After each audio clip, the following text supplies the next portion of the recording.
Good afternoon, everyone, and welcome to our webinar today. We have the pleasure of having one of our partners with us, Easy Stock. Tony Vitello will be presenting on how to achieve cost savings with optimized inventory management. And as a reminder, we are recording our webinar and we will post it to our on-demand webinar library for you to review again or share with anyone. And you can find our library under our resources tab on our website at anovia.com. We do encourage you to ask questions during our presentation, so please feel free to type them into the questions box and we will get them answered at the end of our session. So let's dive right into it, and I will kick it over to Tony to begin our presentation. Thank you, Angie. And thank you, everybody, for joining here. So like Angie said, we're going to be looking at how to achieve cost savings with an optimized inventory management. I'll go through some of these things here. I'll introduce myself and kind of my background on what I do with Easy Stock, what the three costliest inventory management pitfalls are, what we see as like why the importance of inventory optimization, the causes of poor inventory optimization, how it works. Talk a little bit about where we've come from. We'll talk about our solution just a little bit and how we integrate with BC and NAV. So just to start, my name is Tony Vitello. I'm a customer success manager here with Easy Stock, and I've been with Easy Stock now since August of 2021, so just over 2 years. I am APIC certified as a CSCP, and prior to coming to Easy Stock, I was very much so on the operation end of things. My background is in transportation, logistics, procurement, and inventory management. And then today with Easy Stock, I act as an application consultant. I help out with customer support issues, and I help lead the implementations here from the US side. So let's dive right into the meat and potatoes of what the three costliest inventory management pitfalls are. The first one that we see quite a bit is frequent stockouts, right? So we're running out of stock, which is also, causing us to lose money. We're lowering customer satisfaction because we don't have the items when we want them. And usually these are caused by a few things. Raw material shortages is obviously a huge one, which can cause delays in your manufacturing process or even your availability. When suppliers don't ship things in full, we get partials or they're not fulfilling the full POs, right? We can potentially run into stockouts because when we're placing orders, right, we're placing it for what we need. And when we can't get the full need, then there's always risk that we might be running out of it. And obviously the last one there, which is quite an obvious one, but probably happens quite a bit, is just unexpected demand surges, right? Demand when it surges and we don't know about it, we don't expect it to happen, can certainly help cause a stockout. But there are some things that you can do to help mitigate these risks. And the one that we always suggest, and a huge one that I think will help provide insight and be a little bit more proactive in your inventory management practices, will be creating a risk of runout report or a risk of runout sheet, where we can see, what we currently have today, what the number of stock is or days coverage, what that shortfall is in certain time perspective, meaning, how long am I expected to be out of stock for, so that if it does happen, right, it's no secret, it's no surprise. We already anticipated this, and perhaps even taking countermeasures to avoid that stock out.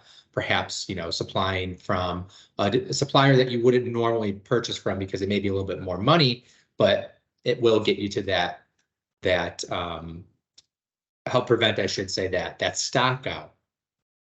And then shortfall quantity as well, right? What is the total amount that I would need to avoid this run out? So creating a risk of run out report would be super helpful, especially when trying to help project these things and prep the business for these potential pitfalls to where we can maybe help avoid them. Some research done from the IHL group said in 2023, the total cost of inventory distortion is projected at 1.77 trillion, down from 172 billion from 2022, which is good. But with stockouts accounting for roughly 1.2 trillion and overstocks totaling about 562 billion. From these numbers, you can see these have huge impacts on businesses.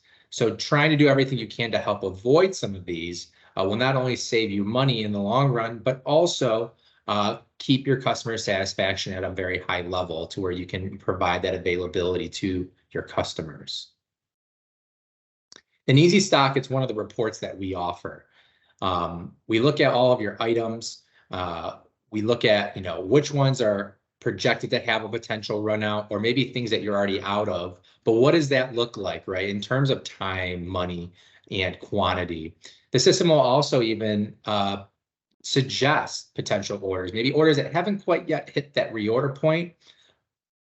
Haven't hit that reorder point yet, but we are detecting a sudden change in demand, or maybe a PO that's taken longer than anticipated, to where we are now in a position where there may be a potential run out with the suggested quantity of what we would want to avoid that run out.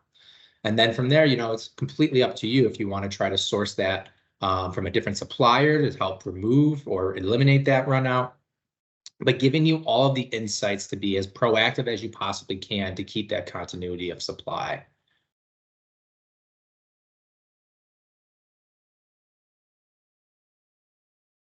The second pitfall we see is having to buy extra stock to hit an MOQ, right? Suppliers in some instances require a minimum order quantity or a potential, overall order value, or you have to order it by a certain weight.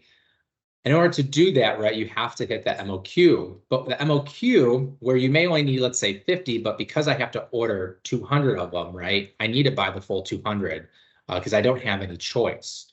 This obviously can help lead to potential excess stock risks because you have to purchase more than what you actually need, but you have no choice but to purchase these. Higher upfront capital investment, I would need to spend more or purchase more because that is the requirement by the supplier. And with that, obviously, you have an increase in inventory holding costs because you now have to stock more because of these MOQs. One solution would be is to do an analysis on multiple suppliers and comparing the cost of what each supplier offers in terms of their MOQ, shipping and freight costs, and their holding costs associated with those MOQs that you would need to then purchase. We went to the Innovia conference 2 years ago. We've been every year, but 2 years ago, I'll never forget, during the keynote speech, I should say, he asked the audience a question. It was roughly 300 of us in the room, and he said, by show of hands, who here is happy with their bank? No more than a handful of people had raised their hand. And he asked a very simple question, then why use them, right? If you're not happy with something, why use it? And it's the same principle even here with your suppliers, right? If you aren't happy with what you're receiving from your suppliers, then why use them? Understandably, it is a long and strenuous process to vet new suppliers or to see what everyone else has. But in the long run, just as the keynote speaker had mentioned, it will pay dividends, right? You have to put in a little work up front to reap the benefits later on. But it's the same thing, right? If we can't meet or come to an agreement on an MOQ or our pricing for them, then why use them, right? Let's look elsewhere. There's a plethora of suppliers out there. A quote here from warehousequote.com has stated that there has been a 9% year-over-year increase in the national warehouse storage pricing since Q1 of 2022. Real estate, or I should say warehouse space, is prime real estate. It costs more money now than it has historically. And by having to hit these MOQs and having to stock more so on other items, because of these constraints, it's eating up costs, not just in the items itself now, but in the space that it takes to store these items. So highly urge, look at other suppliers and see what they can offer.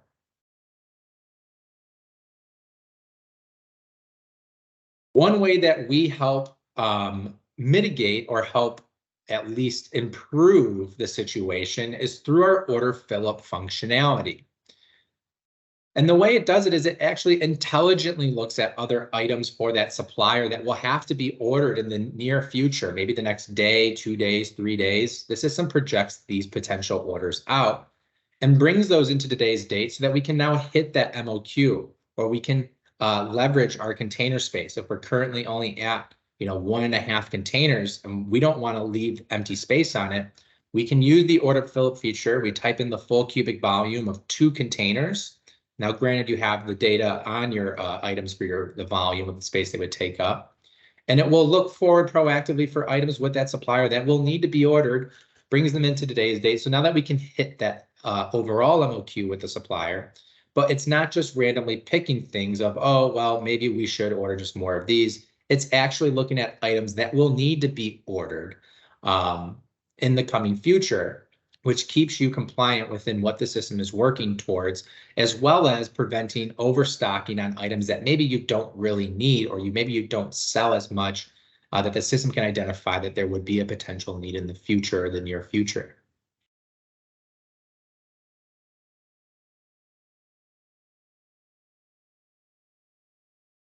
The third one and the final one that we're going to talk today, which is probably at the forefront of many companies, is inaccurate demand forecasting, right? Accurate demand forecasts are calculated, should be calculated at the SKU level, especially when you're trying to plan your replenishments, and account for your historical demand, any seasonal or demand trends, whether that be positive or negative, the demand type, what kind of item is it, how does it actually move, your supplier lead times, your supplier closures. If your suppliers are closed for a certain portion of the year, are you factoring that actually into your forecasts? The other one that we have, or that I would say that is not currently listed, are what kind of algorithms, right, are you using? Most companies, I'd say, not most, but a lot of them are using just a moving average, which is great for some items, don't get me wrong. But in instances where you have highly variable items, highly erratic or lumpy, where the demand of it is highly variable, using a moving average on those types of items, you'll more than likely be either high or low and miss forecasting for those items. One way to check this, how accurate are your forecasts, is to create a forecasting accuracy report for your items. Some of the common ones that are used are mean absolute percentage error, or MAPE, or mean absolute deviation, MAD calculations. And on those items that you do find your forecasting more inaccurate, prioritize those to try to figure out a better way to forecast for those items, so that you can help eliminate some of these errors, which will eventually, or at some point down the line, affect your bottom line, right? It'll affect how much you're actually investing into your inventory, but making sure your investment is correct into the right areas. A quote here from MHI and Deloitte shows that 46% of supply chain leaders label forecasting as an extremely or very challenging supply chain challenge. The biggest challenge that we find with our customers is that when you have things that are constantly changing, things like your demand or your lead times, and trying to actually factor these things in. When you have an automated system, you don't have to dedicate somebody's time or a whole day, let's say, to calculating an accurate forecast and adjust to these changes. The system will automatically recalculate these forecasts for you and react a lot faster than a person would normally react. So it's always helpful that if you can automate certain things that, will be a little bit more reactive, that will be able to catch on to a little bit quicker, it will pay dividends again in the long run. In Easy Stock, there's full capability of forecasting in terms of your items or your bill of material items, forecasting both independent and BOM-dependent demand, showing you exactly what your forecast looked like and how your demand had matched up to your forecast. Automatic demand outlier detection. The system will automatically find abnormal demand patterns. And when it finds an abnormal demand in a period, it will flag that and bring it to the user's attention so that they can make the decision of, is this truly abnormal demand or not? Perhaps it was a one-time customer order that was very large and not in line with their previous orders, to where it's throwing the whole period off. So instead of outlining that whole period, maybe we just want to outline that transaction so that the forecast won't artificially stay stagnant or deflate or inflate over time. It will automatically take in things like seasonal trends, detect seasonality, and apply seasonal profile to your items. It always accounts for lead time, supplier closures, target service levels, and any forecast adjustments that users may make. The system is only as good as the information that it is fed. If there's something that you know externally that hasn't been brought into your ERP yet, the system won't know, but you can prep the system. Maybe we're throwing a promotion in 2 months and we look at the forecast and it looks great, but generally with the promotions, we will see a 15% uptick in sales. Well, we can go in and add 15% on top. So now that the system is prepping for this promotion, but also understanding that it's coming here and we're going to have a little spike in demand that we otherwise wouldn't.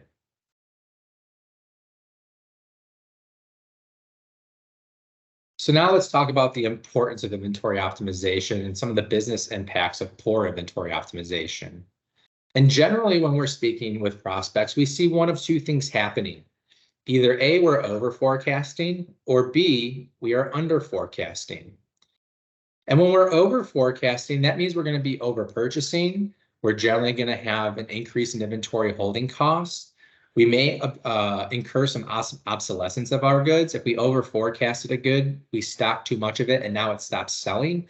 Well, now that stock is considered dead stock and it's just eating cash up on our shelves. And it may also lead to excess inventory, right? If we're purchasing more than we actually need, well, now we have too much, which is just also tying cash up on our shelves where that money could be invested elsewhere in the business that would actually further the company's goals. But you come to a place of achieving low financial performance and unrealized business potential, right? You'll have reduced margins, an increase in inventory write-offs. And on the flip side of that, if we're under forecasting, that means we're under purchasing. You'll generally see more expediting, which will increase our transportation spend. We may have some lost sales. If I don't have it on the shelf, then I can't sell what I don't have, which could have impacts to your forecast as well if you're not accounting for these lost sales, to where we can actually artificially deflate the forecast, right? We do have a lost sales feature in Easy Stock so that we don't artificially deflate the forecast, because had you would have had it in stock, you probably would have sold it. While under forecasting, under purchasing, right, if we don't have good availability, we generally will see lower customer satisfaction. If you don't have it on the shelf, the customer will just go elsewhere to purchase that, causing you to lose a sale. But you get to the same kind of stance, just on the inverse side of it, where you're achieving low financial performance, right? Loss of revenue, unrealized business potential, but maybe lost companion item sales as well. And really our goal is to get companies on that centralized streamline of an optimized planning system so that we can achieve the highest financial performance possible. Some of the typical pains that we see out there. The first one is probably the most common that we see: time-consuming manual administration. Companies working within Excel sheets, having to spend hours putting the inputs into their Excel sheets so that they can have it run and create their forecasts and their replenishments. But trying to find something that's a little bit more automated to where we can now take that time and apply it to something more valuable into the business. Not that creating a forecast or how much should we order is invaluable. It certainly is. But, like I said before, right? If there's some things that you can automate to help further the strategic goals of the company that would require people, this is a great thing that you could implement. Excess stock and too much capital tied up in stock both kind of go hand in hand, right? If I have too much of it, then I have my cash tied up. Obviously, a few years ago, this was a huge issue going into 2021, 2022, where, during 2020, demand was still there, but supply was not. And then it kind of took a flip, right? Where all of a sudden we have all the supply now, but the demand has dropped off. And now we're stuck with all of these goods that we had ordered that took forever to come in, but we don't have the demand to meet that, the amount of items that we had brought in. Poor service levels to customers, another good one to keep an eye on. In some instances, companies aren't even tracking service level. And we really use service level in a lot of ways in the system, not only to show you how well you actually are fulfilling and meeting customer demand, but we use it as a target to stock our items so that, we can have an overall service level of, let's say 93%, so that for every 100 requests, we could fulfill 93 of them in full. so that when we're suggesting our replenishments and when we should be replacing or when we should be reordering, the system is taking into account what our goal is. Lack of inventory control is another one we see. Too much tribal knowledge is probably one that has been coming up more and more now. And I think there's a few reasons for that. I think for the first reason is, we have a generation of workers that are on their way to retirement, and they've been doing things for so long that nobody else really knows how they've been doing it. The other thing is that just the overall environment that we operate in now, right? It is uncommon for us to see employees with a 10, 15, 20-year tenure at a company. A lot of people job hop every 3 to 5 years. So whatever knowledge that they did gain from that company leaves with them, and the newcomers coming in do not know. So trying to find a system that has a unified process to where if someone leaves, somebody else can come in and understand what's happening, and that everybody is reading from the same sheet of music. Difficulty identifying demand patterns. What are your items? What is a fast mover to you? What is an erratic, a lumpy, a slow? The next two kind of go hand in hand as well, having a high risk of run out and frequent rush orders. Like we had said previously, if we're constantly running out of things, then we're probably rushing a lot of product in, which is also just, like I said, increasing your overall transportation spend, which is also a premium.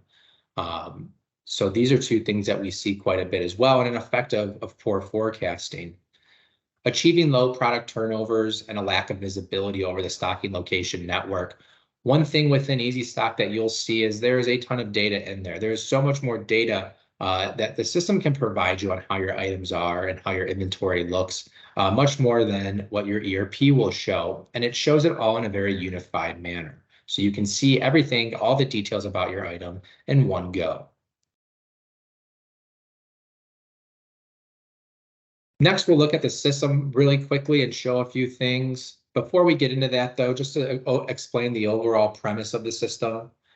So each day we receive a set of files in. Generally, it will be the item file, so all the master item data, the transactional history, and the purchase order file. We do have a fourth available file that we can take in, which is the bill of materials, since we do have the capabilities to forecast and plan multi-level bill of materials.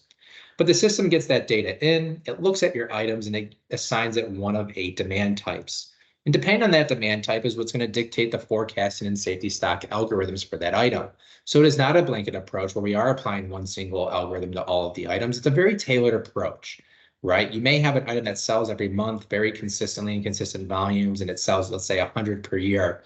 And you may have another item that sells here and there throughout the year, but when it sells, the volume at which it sells is highly variable, and that item may sell 100 a year. Each item may sell the same amount a year, but the way we get to that final number is drastically different. Therefore, we treat them differently and apply the most appropriate algorithms based on those behaviors. Once the system gets through the forecasting piece, it's then going to move on to the inventory optimization piece of the software, which is really where I would say the system shines. This is where the system is going to help automatically decide things based off of a set of rules that we would discuss during implementation, but things like, what do you want to stock and not stock? How often throughout the year should we be ordering these? What level should we be stocking these items in? What target service levels do we want to obtain? And we use these inputs and these stocking rules into our calculations. Once it moves on from the optimization piece, it heads into the replenishment and multi-site planning piece. So each day the system's going to look at all of the items, and it's going to provide you recommendations only for the items that have hit that replenishment point or that reorder point. It's also going to give you a suggested quantity that you should order for what the system deems to be the most optimal quantity based off what we're trying to target, what we're trying to achieve in terms of availability. Users can then go through that list of recommendations and say, yes, I do agree, or no, I don't, or maybe I do agree, but I want to change the quantity. Not a problem, you can do that. But let's say you want to move forward with purchasing some items, you simply will check them off, you hit confirm in the system, and those get pushed back into your ERP, into a pre-populated purchase order. It could also potentially send it back as an assembly order, a production order, or even a transfer order, depending on what the item actually is.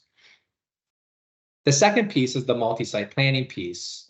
So when you have multiple locations that you're stocking at, the system has the intelligence to actually look through your entire warehousing network and identify areas of excess stock. And where it may find excess stock, it may say, warehouse A needs item A today, but warehouse B has enough in excess that we can actually transfer it from warehouse B over to warehouse A. Very helpful for helping reduce your lead times, your ordering costs, but more importantly, right, free up the working capital that's otherwise just sitting there on the shelf collecting dust, and use it to where it's actually needed. The fourth and final piece of this is going to be the reports and KPIs. So in the system, there's just over 20 pre-built reports in the front end, and this ranges everything from forecasting accuracy to risk of runout, excess stock, sales order fulfillment, service level, stock health, a slew of data in the system. But it's all about how do we get this to you in a timely and readable format so that you can best proactively manage your inventory. The nice thing is if there is a report that you don't see on the front end, but there is something that you do want and you have the data to support that report, we can build it for you on the back end, send it to you on a scheduled basis or a one-off basis, really whatever you may need. If you want something every first of the month, not a problem, we can do that. Every other Tuesday, not a problem, we can do that as well. Let's just show the system here very briefly. I'm going to log in.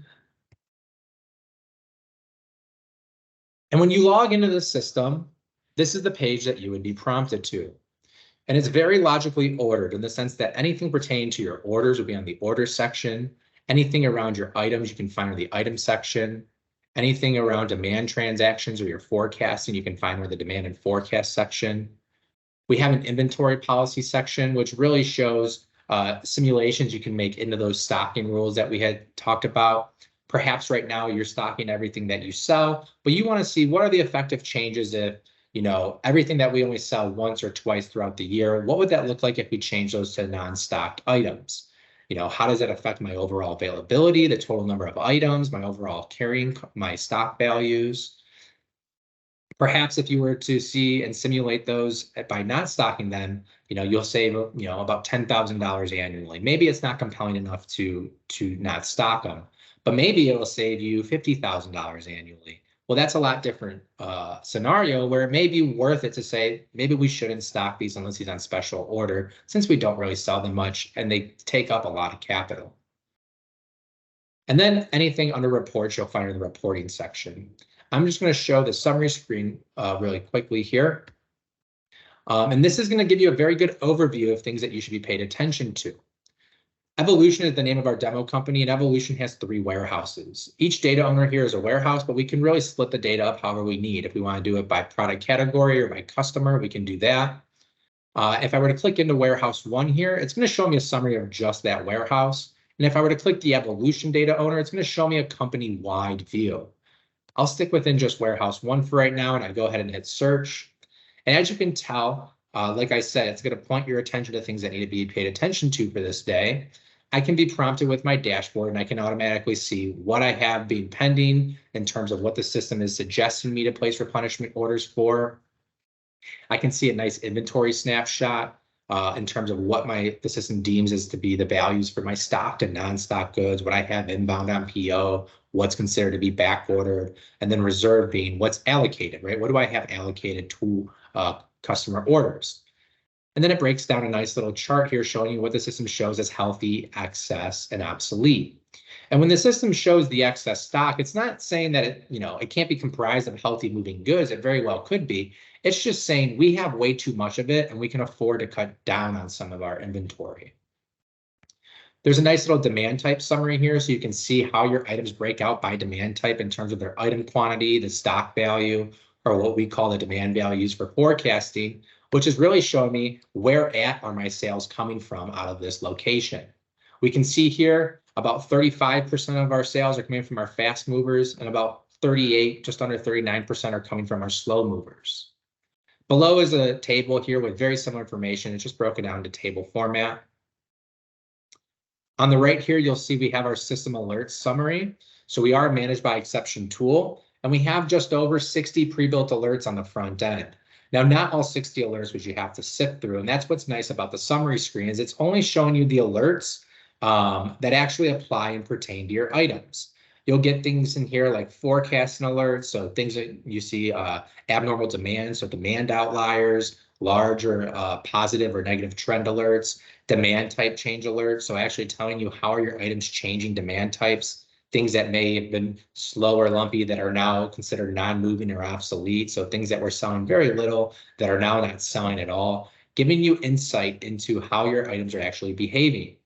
And that's the other thing I think that's great about some of the data that you'll find in the system is that there's some good data in here that can be used outside of just the planning team. Those demand type change alerts or the positive or negative large trend alerts are great to use and foster a conversation with your sales team saying, we were selling these and now we're not, or we weren't selling these and now we are selling quite a bit. For what we're forecasting, does this look correct, or should we be increasing some of the forecast? What is the beat on the street? And then as you go down here on the page, you'll be able to see that we have a bunch of KPIs. So very similar to how we can see our healthy, excess, and obsolete here. This is more of a snapshot in time, but this is going to show us how is our stock values changing over time. We can see our stock turns and how those are changing over time. We have advanced service index and service level. So the service level being a look back in time, right? How well have I met customer demand? Where advanced service index is something that we built out special for Easy Stock because not all of our customers had enough data to support a service level calculation. So we went to the drawing boards and thought, well, what can we give them? And we came up with the advanced service index, which really shows you a level of forecast readiness, right? How ready am I to meet my upcoming forecast?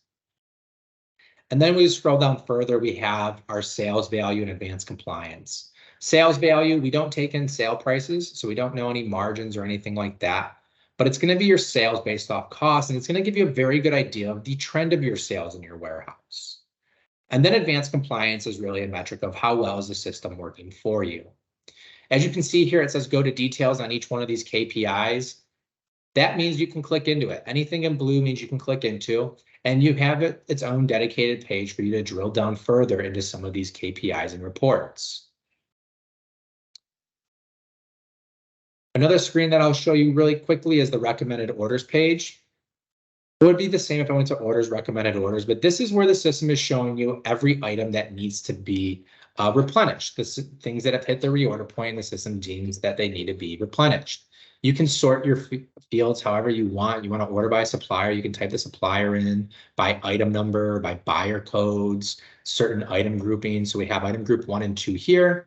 And if I click advanced search here, you'll see that I have up to 10 other free text fields that we can pull additional grouping information in on your items.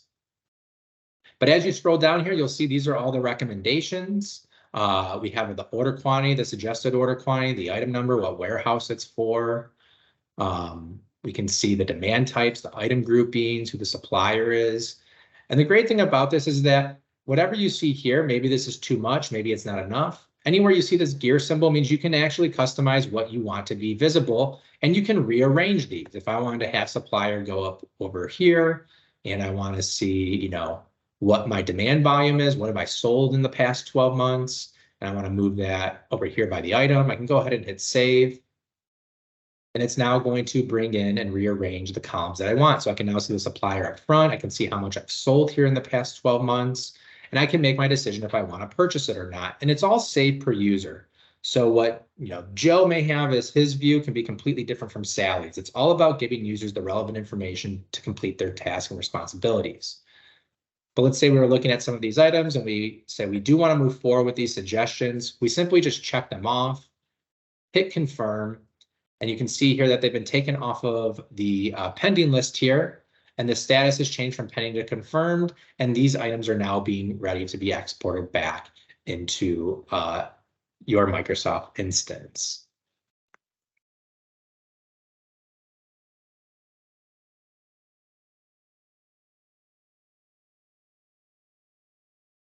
So a little bit about Easy Stock and where have we come from? Some of you may have heard of us, some of you may have not, but we actually come from a much larger organization called Synchron. And Synchron has been in the inventory space now for well over 20 years, building out this tool with some of the world's largest supply chains. As you can see on the left, companies like JCB, Hitachi, Mazda, Manitowoc, And what we've realized is that the way the solution has been built has been quite flexible in nature. So we've been able to repackage it to make it more affordable, easier to implement, and realize a quicker ROI, and now offer this to the small and mid-sized markets. So that same powerful engine that these large enterprise companies are using is the same powerful engine that powers Easy Stock. We are a globally supported organization, so we have just over 750 employees worldwide, and about half of those are all on the product development side. So that ranges everything from data scientists to UX designers to backend developers, constantly making the product better and better. Whenever Synchron does release a major update for the Synchron solution, we get that update as well. And that is included within our subscription fee, so it doesn't come to you at any extra cost. While we go to sleep at night, our team in Europe will implement the upgrade so that when we wake up the next morning, we have an updated system. Also, Synchron, as a company, our global headquarters is in Stockholm, Sweden. In the US here, Easy Stock, we were headquartered right here in Chicago. The last thing we also like to note here is that we are ISO 27001 certified. That's all around data security. It covers everything from how we handle data, how we transmit it, where we store it, how we store it. It's quite a hard certification to get, but easy to lose. And I say that because in order to gain the certification, you have to have the infrastructure to meet the requirements of what it requires. But it's easy to lose because we get audited on it each and every year. So we've had this certification now for 4 years. On the 5th, or just finishing up the 5th year, in each of the 4 years that we've had it, we have been compliant. So we have not been put on a probationary period at all. And I expect that to be the same result here going out of the 5th year into our 6th. So how inventory optimization works here. One of the quotes here from our current customers that have found value in the system says, with the help of Easy Stock, we've identified and eliminated outdated, obsolete, and low-selling inventory, leading to a substantial improvement in our efficiency and order fulfillment rates. After using Easy Stock for a year, we observed significant improvements in our ordering process and precise inventory management. That came from Rich Cantwell, who's the president and owner at Rocky Mountain Distributing. One thing, as they said, you will see a huge increase in efficiency gains because of the type of automation that we provide. You know, the forecasts are now automated, your replenishments, what I should be considered a stock or non-stock is already automated for you. We definitely still need people to use this system, right? We want you to get in there and get to know your data and know your inventory so that you can best make those decisions and how to handle things going forward. But this is going to give you all of that information needed to make those decisions at your fingertips so you can make quick, educated, data-driven decisions. As a business case example, let's say you start off with an initial inventory value of about $1 million. Conservatively, Easy Stock can execute a 20% stock reduction. You can look on our website and find case studies around this, but a 20% stock reduction on $1 million would be roughly $200,000. On top of that, you'll generally see a decrease in stock holding costs of roughly 10% on that 200, which would give you about $20,000 back, giving you a total potential savings of $220,000 in ROI. Like I had said previously, productivity gains, we generally see 30 to 60%. That is one thing that we did not have in here as a monetary value because it's quite hard to monetize. But we usually see a 30 to 60% increase in productivity gains because of the automation and the requirement for less manual administration with the software. In terms of integration approach, so with BC and NAV, we have a connector already available. It's on AppSource. We can download it and install and configure it pretty quickly. The thought is, though, we install the connector.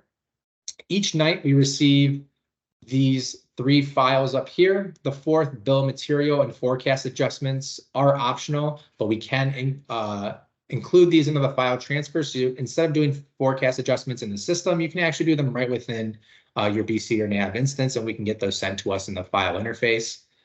Easy Stock receives those files in. We run through those 4 main modules, calculating the forecast, performing the optimization calculations, and the replenishment and multi-site painting piece, as well as the reports and KPIs. The output from EasyStock is going to be those confirmed order proposals. Those get sent back into your BC or NAV instance. And again, it creates a pre-populated purchase order, transfer order, assembly or production order, reducing all of the manual entry for that task or that process. We then rinse and repeat night after night. So we do nightly batch processing. So when we're all asleep late at night, 11, 10, 11 o'clock at night, the system is going to send us the files. We will run our calculations so that when you wake up the following morning, you have fresh and up-to-date data.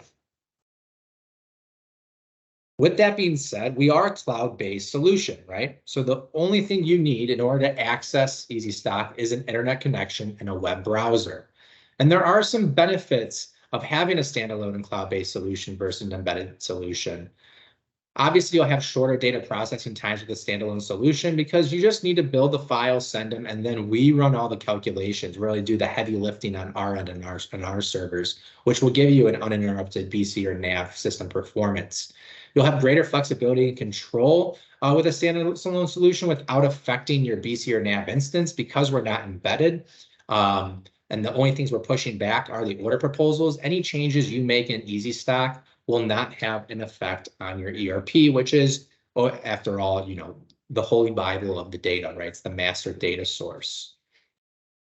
We're also ERP agnostic and migration safe, and the updates and upgrades safe as well. So when we do our updates and upgrades, it happens on our end, not affecting your BC servers at all. So next steps, if you're really interested in wanting to learn more, feel free to give me a call, an email. Here's my information. My email is anthony.vitello@easystock.com, or you can call me at 312-918-0897. And like I said before, you can find us on AppSource, so you can take another look at us, learn a little bit more, visit our website, see the things that we offer and the features we have, and we can book a demo. So you can work through your Innovia sales rep or your Innovia customer success manager, and we can arrange a meeting and start talking about ways that we can help improve your business. And that is all that we had today. Thank you, Tony. We do have a couple of questions to review. Sure. The first one is, how much history does the demand planning module include? That's a great question. So initially, we'd like to take in anything that you have, right? So if you have 3-4 years of data, we are more than happy to take all of that in. We would say at a very minimum, we would want at least a year's worth of data, and we can tell the system as well how far back we want to look. So if you said to us 4 years of data and you say, you know what, 2020 was a very strange year, even 2021, I can say, don't look back 24 months, but only look back maybe 18 months or look back 12 months. So to get a really good head start, we would like to have at least 12 months. If you do have quite a bit of seasonality in your business, we would want to see 2 years worth of data, because in order for us to actually identify the seasonality, we need to identify a pattern. And off of 12 months, only 1 year, there's no pattern to be looked at. But over 2 years, we can now see, is that pattern actually a pattern? What's the strength of that pattern? And determine whether or not an item is seasonal. So 12 months would be ideal at the very low end. If you do have seasonality, we would ask for 24 months of history. Okay, thank you. And the next question is, what does the onboarding process for EasyStock look like? Yeah. So if you decide to move forward, obviously we'd send you over our order form and our MSA, and you can read through that. From there, once you're ready to get going, we always start off with a design workshop. So it's where we like to sit down with you. We call it our as is to be session. We really want to understand what you're currently doing, how your operations work, things like, how many warehouses do you have? How do these warehouses interact? I'm a customer, I place an order with you, what now happens on your end? Questions like that. And then we'll go into the to be portion of it, which is, okay, now that we know what you're currently doing, how do we want to set the system up? What are some initial configurations that we want? After we go through that meeting, we will then go away for about 5 days or so and start setting the system up, connecting in, getting data pulled over. Once we have the data pulled over, we then head right into our first training session called UAT1. We have 2 UAT sessions, UAT1 and UAT2. In UAT1, it's more so of us saying, okay, let me show you how to drive the vehicle, show you where certain things are in the system, what certain pages mean, where you can find certain pieces of information. But more importantly, validate that the data that we do have coming into the system looks good. Meaning, yes, this item is matched to the correct description, the correct item code, we have the correct supplier listed, the lead times look good, our minimum and multiple order quantities on the item look good. Because like any software that you would implement, right? Garbage in, garbage out. If we put garbage data into the system, we'll have garbage results out, which is when we go into our UAT2 session. After we have this training session, it's generally about a 2-hour session, maybe 3, just depends on how much we need to go through. We will then let you go away for about a week or so and start playing around with the system, getting used to it, and then validating the data that we do see. And again, we don't have to do every single item to validate, but a good sample size is always recommended to validate. Once you come back and you'll say, Tony, the data looks good. We're very comfortable with what we have. We've cleaned up what we think we need to clean. We're ready to proceed on. We will then head into our UAT2 training session, which we usually do over the course of 2 training sessions. If I had to relate it to anything, I would say it's like a college course where you have a college lecture and then a lab course. So the first training on UAT2, we call it our UAT2 theory session, where we go through the theory of the system. And this is where we're really lifting the hood up and learning, how does the engine work? Why is the system producing the recommendation that it's producing? What inputs go into these calculations? How do I make forecast adjustments or override certain fields? Once we get through the theory portion, shortly after, we like to do a workshop. So we'll actually go into the system, set up certain scenarios for you, and then you'll be able to actually apply the theory that you had learned the previous day or that earlier that week, and now apply it in more of a real world setting. Once we get through that training session, we let you go away again for another week or 2. And really during this time period, we're looking for feedback, right? We want to see, these items, we love the recommendations. These ones, we think they're a little bit low, or these ones, we think they're a little bit high, so that we can go in and fine tune some of the settings so they're more in line with what you're expecting. Once we get through that, we will then connect back into your ERP into BC or NAV. And we will start pushing POs, transfers, assemblies, or production orders back into your ERP. That is a very quick process, maybe 1 or 2 days at most. And from there, you're considered to be live.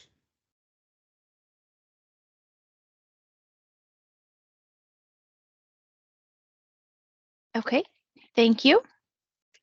And the last question is, we are on an older version of NAV. How far back does Easy Stock go? Does the connector still work? Very good question.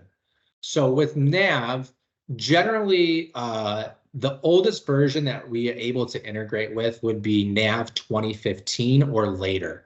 So anything at 2015 or later, we have no issue integrating with the connector. If you are an older version, because we have the capability to integrate via flat files and communicate SFTP, there is that potential that we could potentially integrate with an older system, but with our connector, which makes it very quick and easy to implement with, generally NAV 2015 or later is what we can use.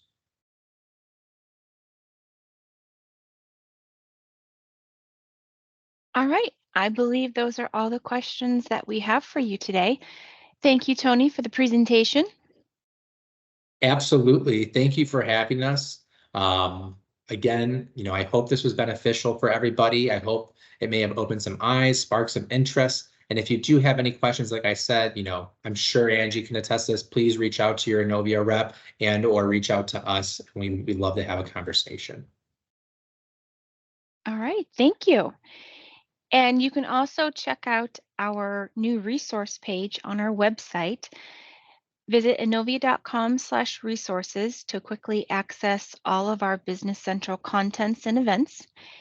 If you need to contact us, you can reach out at info@innovia.com with any questions that you have, and we can get those addressed for you. So thank you again, Tony, for the presentation. And if you're watching on demand, thank you for taking the time out to watch this. And we also have more of our events, our training workshops, and our Innovia Conversation podcast on our resources page. So be sure you check those out and subscribe to the Innovia Conversation podcast. All right, well, thank you again, everyone, for joining. Thank you, Tony, and we look forward to seeing you soon at another Innovia webinar. Take care, everyone. Take care. Bye-bye. Thank you.